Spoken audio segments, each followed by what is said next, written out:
have another white male Fort Worth police officer assaulting a black person for no reason. Let's roll the clip. Standing in the lobby at Harris Methodist Hospital, he had just been discharged and was waiting to go home. After about an hour, a hospital security officer approached him. That's fine. I'm just trying to figure out what's he doing. He tells the officer he's waiting for a ride. So your son's coming to pick you up here? The officer continues to question him, and the conversation becomes heated. I'm just asking what hospital is this? Do your job, and I am. Newson was on the phone with his mom, who was already on her way to pick him up. You won't leave me alone. Like, for real, though. I'm just asking a question. Ignorant questions, like, oh, do they know what hospital it is? All that took for me to say is, yes, my mother knows what hospital it is. Seconds later, an off-duty Fort Worth officer working for the hospital, John Romer, walks up and immediately confronts Newson. Hey, get off. Get off. Shut up. Get off. All right, here you go. Puts his hand on Newson's chest, pushes him backward, and seems to take offense when Newson calls him bro. Romer takes him to the ground, and hospital security officers pile on. Newson was arrested for resisting arrest and trespassing and spent 2 days in jail. He doesn't resist, he doesn't fight back. Newson is now suing the city and the hospital. His attorney, Matthew Bobo, provided the videos to NBC5. It was fast, it was violent, and there was nothing that would have indicated that that should have happened or was going to happen, but it happened immediately. And there was no provocation whatsoever by Mr. Newsom. Officer Romer places Newson under arrest. You're under arrest. More than a week ago, Romer was indicted for oppression and for lying to a grand jury, claiming Newson knew he was under arrest at the time he was punched, but the video shows a different story and a confrontation that did not end. Let me call my mom, bro. Let me call my mom. Let me call my mom. I don't do anything to answer my question. I'm 20 years old. I just turned 20. Then you don't need your mom. I do need my mom. She's coming to pick me up. That was the whole point that I was here. I did not expect to get attacked by a cop. Romer now facing criminal charges, and now Newson is suing the city and the hospital. So, all right. Call Halam Yahweh by Hashem Yahweh Shai. We're going to rewind this, and I want to go and talk about some key scriptures in here as to what's coming for all of the wickedness in this nation. Esau's perpetual hatred towards his brother Jacob. The book of Genesis, chapter 27, verse 41. And Esau, the so-called white man who exalts himself as the eagle, is described in Obadiah chapter 1. And Esau hated Jacob because of the blessing wherewith his father blessed him. Jacob was blessed to inherit all of the riches and the entire kingdom and rulership on the earth. That's why he hated his brother. And Esau said in his heart, the days of mourning for my father are at hand. Then will I slay, he will kill his brother Jacob. In Amos chapter 1, verse 11.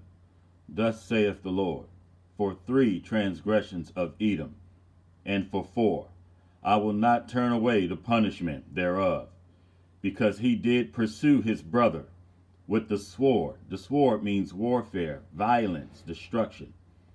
He did pursue his brother with the sword, and did cast off all pity, and his anger did tear perpetually, and he kept his wrath forever. The so-called white man continues to show violence and hatred towards his brother, the so-called blacks, Hispanics, and Native Americans, through racism, discrimination, attacks, white supremacist, violence, and extremism perpetuated against the so-called blacks, Hispanics, and Native Americans. The book of Ezekiel, chapter 35, verse 5. And this is what the Most High is saying.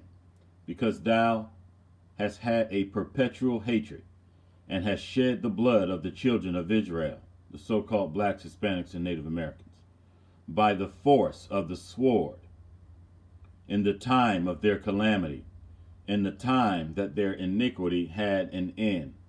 After slavery was so-called abolished in 1865, we continued to catch hell. Jim Crow laws, racism, job discrimination, housing discrimination, and redlining properties, where so-called blacks, Hispanics, and Native Americans were denied home loans. Education discrimination, where the funding would not go to the low-income areas, where many of the children of Israel were living in poverty and in ghettos. Verse 6, therefore, as I live, saith the Lord, Yahweh, I will prepare thee unto blood, and blood shall pursue thee, since thou hast not hated blood, even blood shall pursue thee.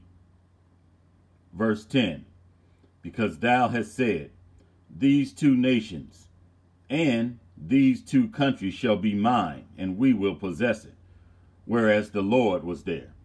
So they took the northern kingdom, Israel, and the southern kingdom, Judah, the blacks, the three tribes, the so-called blacks, three tribes, Judah, Benjamin, and Levi, and the northern kingdom, where the so-called Hispanics dwelled, who went into captivity in 721 BC, and the southern kingdom, Judah, Benjamin, and Levi, the so-called blacks, fell in 70 AD, when Rome sacked Jerusalem. And Judah fled into North and West Africa, where they were eventually sold into slavery by the Arabs during the sub-Saharan slave trade between 600 and 1100 AD, and then sold by the native Africans and ESAU, the so-called white Europeans, between 1600 and 1850. Okay, I'm back at Ezekiel chapter 35, verse 10. Because thou hast said, these two countries and these two nations shall be mine, and we will possess it, whereas the Lord was there. Obadiah chapter 1, verse 15. For the day of the Lord is near upon all the heathen. The day of the Lord is near upon all the heathen. I'm at Obadiah 1 and 15. As thou hast done, it shall be done unto thee. Thy reward shall return upon thine own head. The book of Colossians chapter 3, verse 25.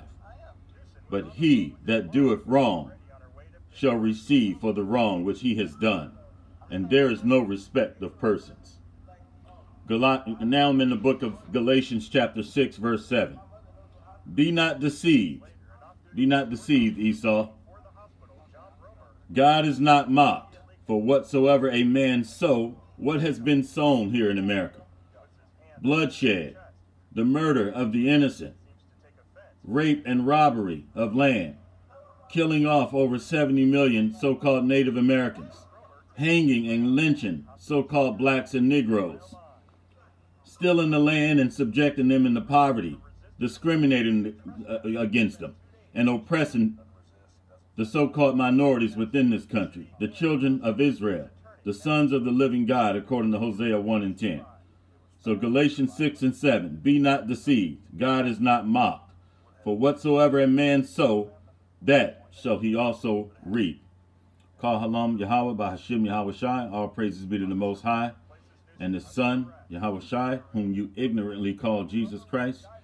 All praise, glory, and honor to all of the brothers and sisters pushing the truth throughout the four corners of the earth. Shalom.